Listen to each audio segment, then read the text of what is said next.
দেখুন ছেলেটি হেঁটে আসছিল আর মেয়েটি মূর্তির মতো দাঁড়িয়ে তাকে একটা থাপ্পড় দিল। আর ছেলেটি বুঝতে পারলো না এটা মূর্তি না মানুষ।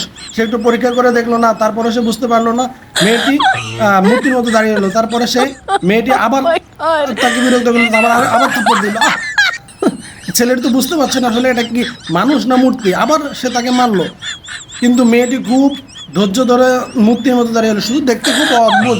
খুবই হাসি হাসি পেল। ছেলেটি দেখুন কি my করে, God! মেয়েটি খুব ব্যথা পেলো, আবার রোবটের মতো হয়ে গেল। সত্যি অদ্ভুত তো। এখন ছেলেটি পরীক্ষা করার জন্য চিমটি দিল, গালের মধ্যে চিমটি দিল। দেখেন ছেলেটি কিন্তু তারপরও বুঝতে পারলো না যে না কি, তারপর সে একটু ফাইজলামি করতে গেল, মেয়েটি আরেকটা থাপ্পড় দিল। এখন ছেলেটি খুবই আপসেট হয়ে গেলে কি হলো, আসলে এটা মূর্তি নাকি ভূত। দেখুন দেখুন কি করে ছেলেটি। আমি তো আস্তে আস্তে শেষ। পরে পরে ছেলেটি চশমাটা নিয়ে চলে গেল।